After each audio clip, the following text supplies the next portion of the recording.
autumn session of our Heroes and Villains in the Anthropocene series that has been running since spring at Cornell University London. And as you might have noticed, we had a couple of changes in our program schedule, but luckily no further dropouts, but people just sort of had to postpone their papers. So that means you haven't missed anything, but we can look forward to 5 more papers throughout the next 3 months. Starting today with Dr. Alice Rudge, who will be speaking on autonomy and culpability on a Malaysian plantation, the case of the Batek. Alice is currently Leverhulme Research Fellow at the University College in London and has conducted fieldwork on linguistic and environmental aspects among the Batek since 2014.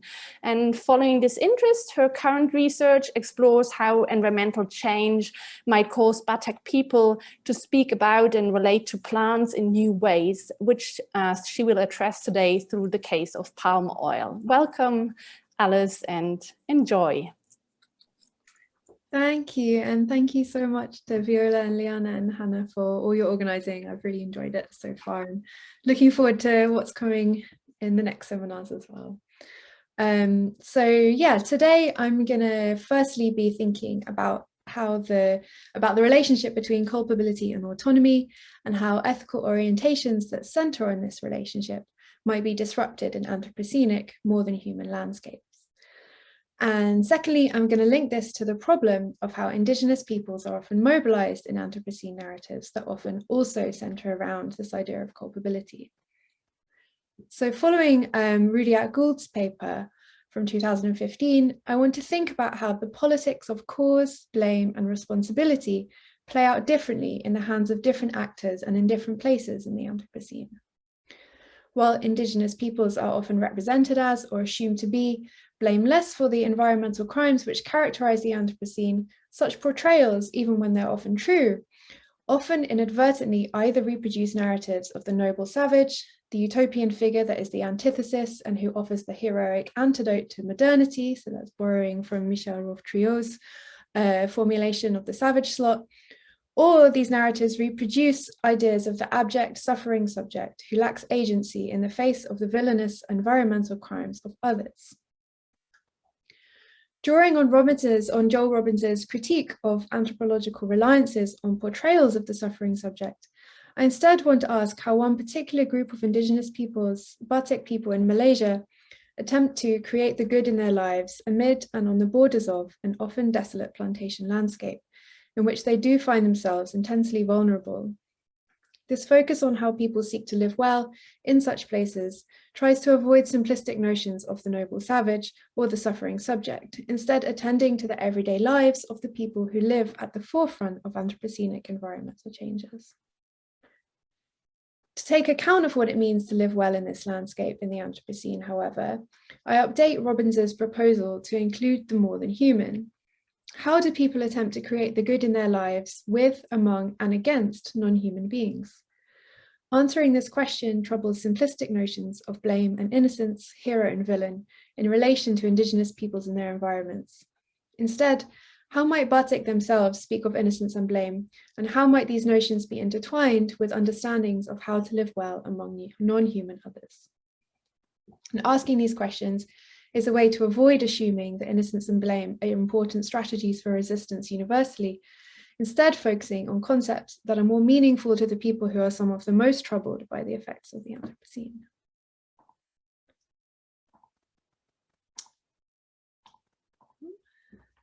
So this talk is focused around long-term ethnography conducted from 2014 to 2015 and in 2016 and 2018 with Batek people in Pahang State, Malaysia. Though Batek don't use this term themselves, they generally consider themselves to be what English speakers might describe as hunter-gatherers. Batek frequently talk about how practices such as hunting with blowpipes, fishing, digging for wild tubers, and collecting fruits from the forest are Batek practices, practices which cement a love for and knowledge of the forest and the correct ethical ways to live in it. But this identification with life in the forest does not mean that Batek are isolated from wider Malaysian society. Batek in Pahang have long been boundary folk, and that's a term that Lai Tak Po has used in a 2011 paper, by which she means that they make the most of beneficial scenarios from the outside of the forest, while also retreating into the interior of the forest when their autonomy is threatened. Pahang State has a unique ethnohistory that's facilitated this. The Tumbling River, which is pictured here, along which many Batek people dwell today, has a name that is likely derived from Tambralinga, a word for the ancient Mon kingdom of Ligor in southern Thailand, owing to the gold fields in this river's valleys, the gold from which was transported to the Mon kingdom along this river. It's very likely that Batek would have taken advantage of these early trade routes for gold by living close to these rivers as they do now. Yet this would have been with a degree of caution, as Batek with other indigenous groups were also a main source of slaves for local slavers in the peninsula at that time. After the 15th century, the trade routes that had incorporated Batek became secondary to the tin and pepper trade, which came to be dominated by Malays and Chinese, relegating forest products to a more minor role. This mining by Chinese, Malays and Europeans in Pahang, particularly in the Lipis area where many Batek live, was cause for new infrastructures and roads cutting through the forest to be built. Railway construction at two Pahang centres, Durantut and Kuala Lipis, opened up more of the Batek's ancestral forest, paving the way for the influx of Chinese and British-owned rubber plantations and accompanying deforestation. This eroded the economic and social position of groups such as the Batek, and the final blow came with the establishment of British colonial control in the late 19th century, when forests began to be cleared to create rubber estates and oil palm plantations. Not only was the habitat and lifestyle of indigenous peoples threatened, but the economic participation in international economy was curtailed. This later convinced the Malayu that the only salvation for orang asli, such as the Batek, was for them to adopt Islam and a sedentary agricultural lifestyle. And Leonard Andaya has written extensively about this.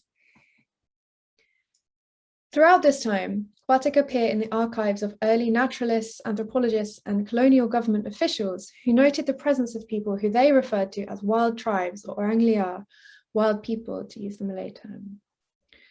Today, though rubber cultivation is still plentiful in the region, and indeed Batek people now take part in its cultivation, the infrastructure that was in place for rubber has largely been repurposed for the oil palm trade.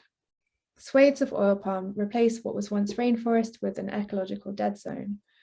Across Pahang, oil palms now continue right up to the 1938 borders of the King George V National Park, now called Taman Negara or National Park in Malay, which has become an island of rainforest amid plantations. And you can see that here, where you've got the lighter green patches around the edge where it's fields, and then the darker green patch, which is the national park and the rainforest. So this national park and its borders are where Batek hunter-gatherers now live. They, as hunter-gatherers, were thought by the British when they set up the park to be wild, animal-like, and to make no mark on the landscape. Their perceived ambiguity meant they were tolerated to remain in the park by the colonial authorities at the time of the park's establishment. Swiddeners and farmers, however, were banished. Today, this is where Batek continue to live, where they move along the boundary between forest and plantation, largely continuing hunting and gathering where they can, having largely, at least in Pahang, avoided being forced to adopt Islam and a sedentary lifestyle. Taman Negara today, however, is a mere fraction of what once were Batek ancestral homelands. Groups like the Batek in this area have thus long been associated with outsiders. These associations have been essential to their economies throughout history. Many of the forest products, fragrant woods, natural rubbers and latexes and resins, which became central to the formation of international trade routes, are likely to have originated from Batek collection. Many of these trade patterns to some extent continue, though they're now monetized, for example, in rattan and cane, which is often used for making furniture, and aqualaria, pictured here, or Malay gaharu wood, which is used for incense and perfumes. These, among other items that Batek trade, are still very valuable. Yet today, Batek, reflecting the situation of orang asli more broadly, are among the most economically disadvantaged citizens of Malaysia. Colonial policies prioritize wildlife, plantation agriculture, mining, and the needs of Malay farmers. This remains reflected in today's laws.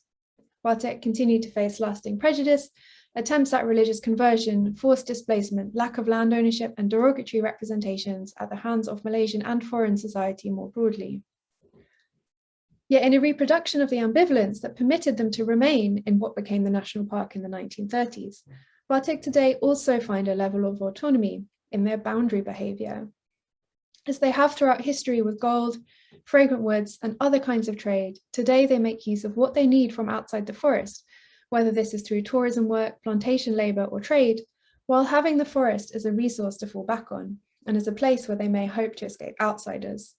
Indeed, people talk often of the forest as a place to hide from outsiders, referring back to the Japanese War, the emergency, or other occasions where they've had to flee. Thus, while the ecological boundary between forest and plantation is stark and very distinctive, as you can see from this picture on the left of your screen, which is an aerial view of a GPS map of a foraging trail I took with the Batek, and you can see on the left is the kind of terraced plantations, and on the right again is the darker patch of rainforest, but they have to get to where the fruit trees were at the end of this trail, walk through the hot plantation, and it's really a very clear and stark boundary. But yeah, Batek move across this boundary as they did in this picture, finding autonomy in their ability to do so, even while they exist in a very vulnerable and marginal position within the state. As one person put it to me, this practice of movement stops outsiders from being able to pull at you. Today, however, residence patterns are changing, meaning that often this autonomy can become harder to find. While Batek used to move frequently from forest camp to forest camp, today, reflecting a pattern of change ongoing since the 1980s when oil palm plantations began to expand in earnest, they tend to live in larger settlement camps at the forest fringes, moving to the forest only for short periods at a time. This allows them to be closer to outside resources, but it also, they say, affords greater protection from the non-Batek outsiders they now find within the forest, in particular Thai poachers and forest guards, whose threat makes it harder for them to retain their old residence patterns. A smaller forest also means more unpredictable predators, like tigers and elephants, who make old residence patterns in smaller groups much more dangerous. These issues are compounded by people's increased participation in plantation labour as a result of their need for cash in the absence of being able to be permanently in the forest, which in turn pins people to one place awaiting their paycheck. But Batek people's focus on autonomy is not only an economic and political strategy, it's also of paramount ethical importance in people's daily interactions with one another and with the more than human world they inhabit. People actively avoid impinging on others, human and non-human, and systems of taboos, behavioural norms, and particular styles of feeling and attachment facilitate this. I won't dwell on it as I've written about it in other places and there's not time. But people do things like avoiding responding to or commenting on the ethical wrongdoings of others, instead saying they're on their own. Reflecting this, attempts to coerce other people or to speculate too deeply about their inner lives are also considered very improper. As it is said, people have their own paths. This ethical orientation toward autonomy extends also to non-human entities, including plants. When it comes to forest plants, people also speak of how they live on their own. Forest plants are thus contrasted to plants that do not live on their own, which are planted, or as the Batek say, tanim, which is from the Malay root tanam. There is no Batek word for to plant. Some kinds of forest plants have human-like bodies. Tubers, for example, have parts that are named after human body parts. And when talking about how they grow in the ground, they're ascribed the agency of going or walking. Even though Batek don't speak about planting wild tubers, they do interact with these tubers beyond harvesting them, and they talk very specifically, using specific lexicon, about practices of leaving behind a stub of a tuber so it can grow again, or for the act of going back to check on a patch of tubers you remember from before where you left the stub that you might have left. But there is no generic word for planting, like there is in Malay or English, perhaps reflecting how in Batek there is no generic term for plants either. Batek only used the Malay-derived term tanim from tanam to refer to planting outside plants like cassava, a plant introduced by the Portuguese to Malaysia from its native home in South America. Cassava was an important cash crop industry for British colonialists, and today it's still a staple in Malaysian cooking, particularly in kueh or cakes. While cassava, or ubi kayu in Malay, the Batek would describe as planting, this would not be used for forest tubers, and the distinction is reflected in how many forest plants are sentient, whereas cultivated plants are not. Forest fruits and flowers are particularly sensitive. And given this sensitivity, Batek people are often very concerned to act in such a way that good relations are maintained between themselves and the plants in the forest. This is particularly the case regarding the fruit season, a time of great significance. Ripening of fruits is carefully tracked throughout the year as they go from putik, bud, to kelek, unripe, to manu, nearly ripe, to tasik, or ripe. Fruits are organized into sibling groups according to the groups in which they ripen. These sibling groups are associated with particular insects. An early ripening sibling set are the bajau, pro, renam, dekam, kulchens, and wood. These ripen at the same time the rimen, bonwa, and lingleng cicadas can be heard calling, the sound of the insects creating excitement about the fruits. But the palpable excitement that permeates the awaiting of fruits is combined with worry, particularly in a forest camp where one might be nearer to fruit trees. One should always be careful when saying the names of any plants that are part of the fruit season too much, in case you spoil the crop of fruits. When looking for flowers, one should not say their name too much, in case this causes them to feel shy and to stop blooming. Leaving flowers you collected casually on the ground, instead of tucked into the thatch of your house neatly, could also cause madness and a halt to the fruit season. Mocking fruits would risk madness as well, and that would be manifested by an uncontrollably swelling head, attempting to eat fire, the inability to speak, and caterpillars even coming out of your eyes. So these ways of taking care of your speech and behavior when you're near to forest plants demonstrate that Batek people are very concerned with how speech and your actions can have effects beyond what you might intend. Your actions might affect forest plants in ways that resonate well beyond what you intended, as their reactions cannot always be known. Like humans, they're said to have their own parts, or they live on their own. Acting properly around forest plants in such a way that avoids impinging on them, thus ensures that their autonomy is retained. And this becomes a central part of how people come to understand and articulate a Batek ethical orientation towards the forest. But this does not extend to domesticated or cultivated plants, those that have been tanim or planted. These, Batek say, cannot live on their own, and thus they are not sentient, they do not live.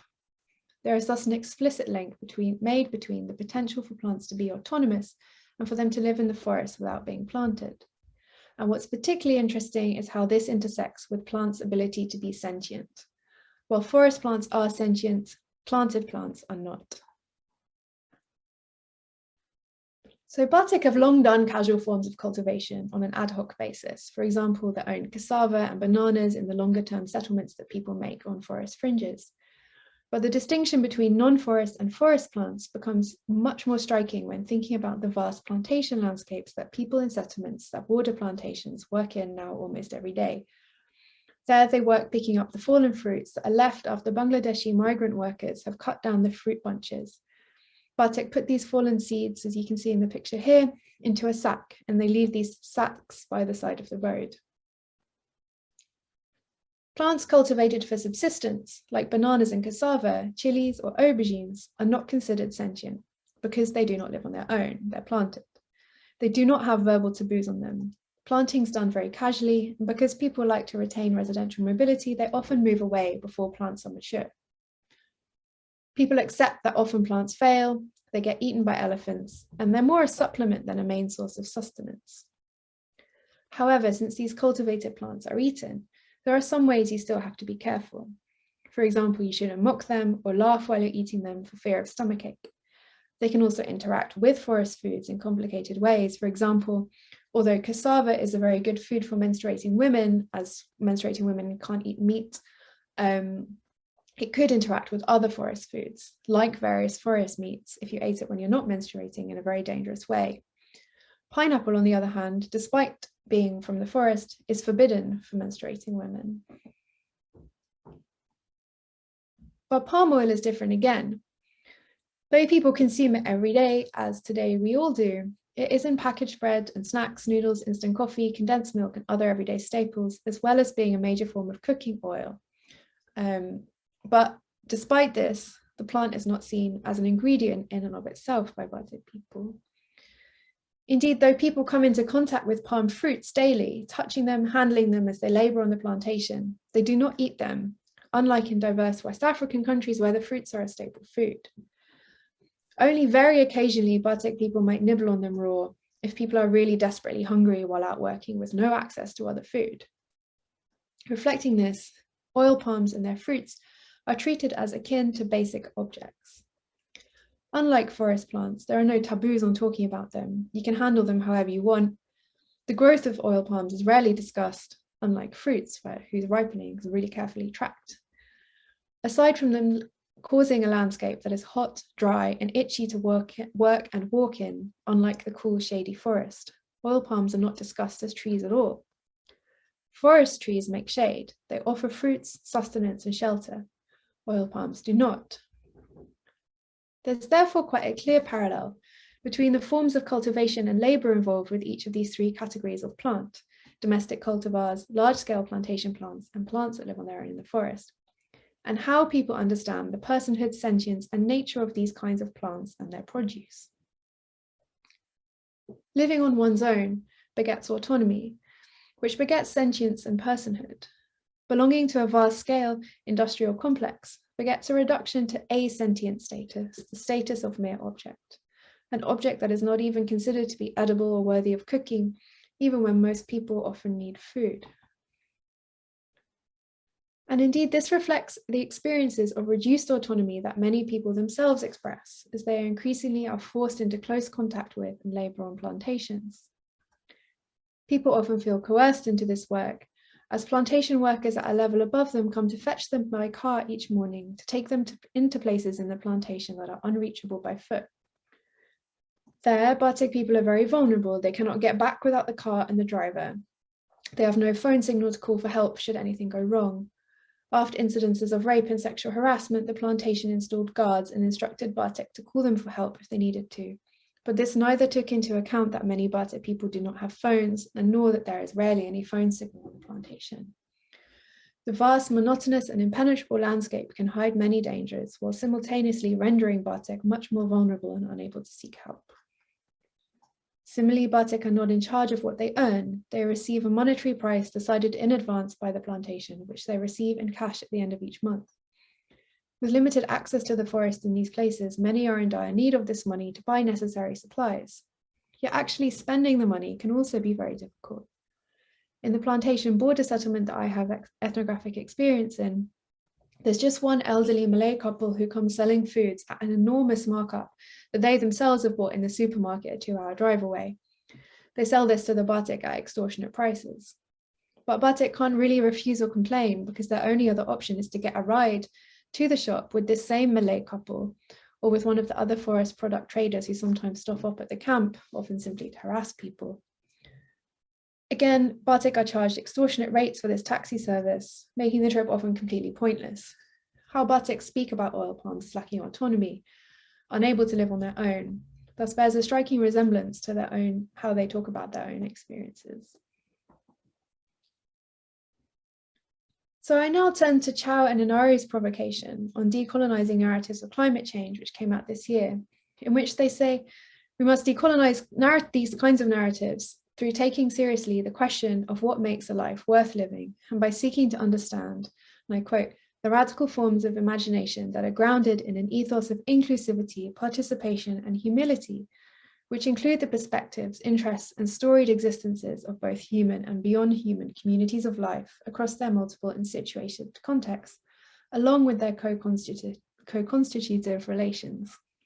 As they put it, species come into being through richly complex and orally transmitted narratives that flesh out their origins, movements, subsistence, and social and emotive lives.